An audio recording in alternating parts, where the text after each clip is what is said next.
Wenn man direkt aussät, wird es immer wieder passieren, dass Lücken in den Saatreihen entstehen, wie zum Beispiel hier bei dem Mangold oder bei der roten Beete.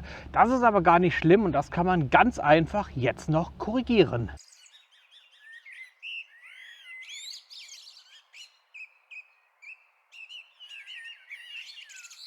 Dass solche Lücken entstehen, das ist ganz normal und dafür gibt es verschiedene Ursachen.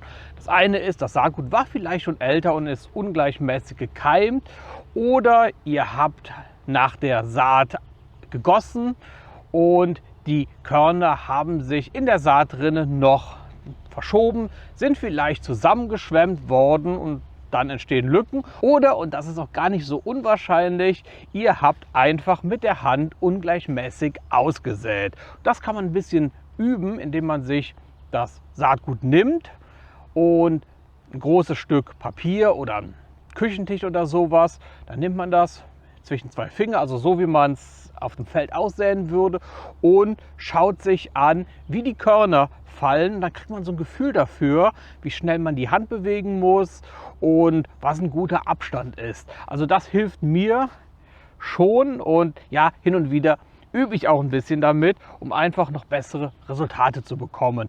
Aber wenn es jetzt mal passiert ist, ist das auch gar nicht so schlimm, nur man verschenkt halt schon ein bisschen an Erntemasse. Und gerade wenn man nicht so einen riesigen Garten hat, kommt es ja wirklich auf jedes Gramm, jedes Kilo Ernte an. Jetzt haben wir hier zwei Situationen, da vorne, da und da. Das sind jeweils zwei Pflanzen nebeneinander.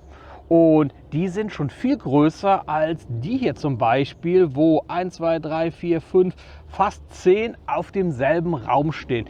Die werden relativ klein bleiben und die da vorne können sich richtig gut entwickeln. An Stellen, wo die Pflanzen viel zu dicht stehen, kann man die ausdünnen. Das heißt, man sucht sich die schwächsten Pflanzen raus und reißt die einfach aus dem Boden. Und die Pflanzen, die stehen bleiben, die können sich dann umso besser entwickeln, haben dann genug Platz und Nährstoffe. Das mache ich zum Beispiel sehr gerne bei Möhren, weil da kommt es immer wieder vor, dass die viel zu dicht stehen. Das heißt aber auch nicht, dass es alles in Reihe und Glied sein muss. Das heißt Möhre, 5 cm, nächste Möhre, nächste. Möhren können auch schon mal 2 oder 3 dicht nebeneinander stehen. Die teilen sich dann den Raum, aber irgendwann wird das halt zu viel und dann sollte man ausdünnen. Das Ausdünnen schließt uns aber noch nicht die Lücken. Und es gibt Gemüsearten, da kann man einfach jetzt noch Pflanzen rausnehmen und an anderer Stelle einpflanzen. Es geht nicht mit allen, zum Beispiel bei den Möhren, da geht das nicht, weil die haben eine sehr lange Pfahlwurzeln, auch wenn die schon so klein sind. Wenn man das da versucht, die gehen vielleicht an, aber da kommt dann irgendwas Verkrüppeltes raus. Also am besten bei Möhren, Pastinaken sowas nicht machen. Bei rote Beete, Mangold, bei Salaten, teilweise sogar bei Bohnen funktioniert das aber sehr gut.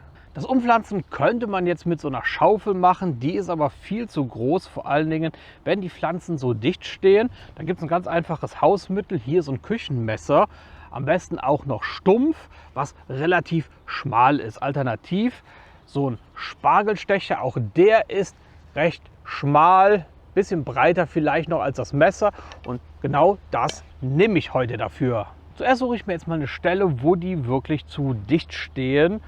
Oder wo ich denke, ja, die Pflanzen kann man sehr einfach separieren. Das muss dann auch nicht eine einzelne sein. Wenn sich das gerade ergibt, können das auch 2 sein. Hier, das sieht ganz gut aus. Jetzt gehe ich mit dem Messer vorsichtig davor oder dahinter und hebel die einfach aus dem Boden raus.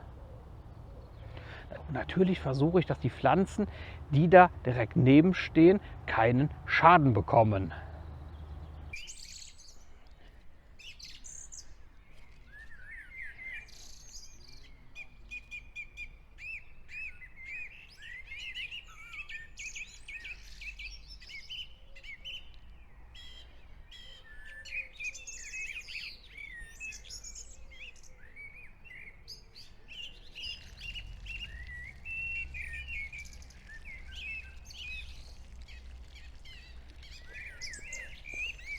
Bei der Entnahme konnten wir jetzt die meisten Wurzeln der Pflanzen entnehmen.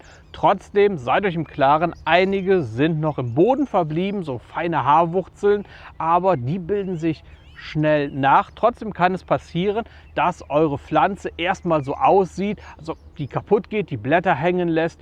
Die muss jetzt angegossen werden und normalerweise nach 1-2 Tagen sieht die wieder ganz normal aus.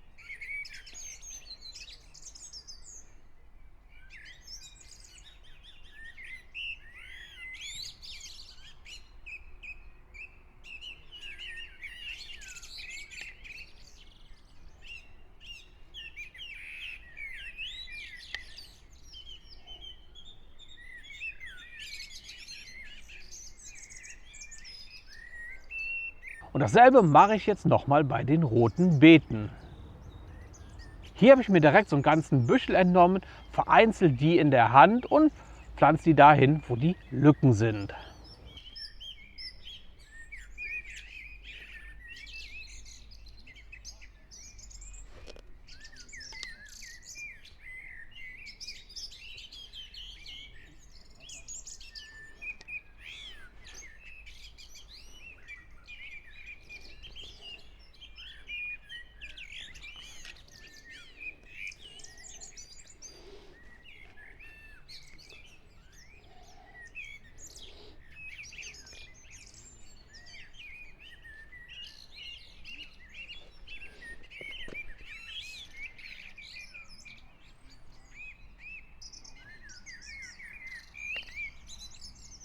Und hinterher sieht die Reihe dann nicht mehr so aus,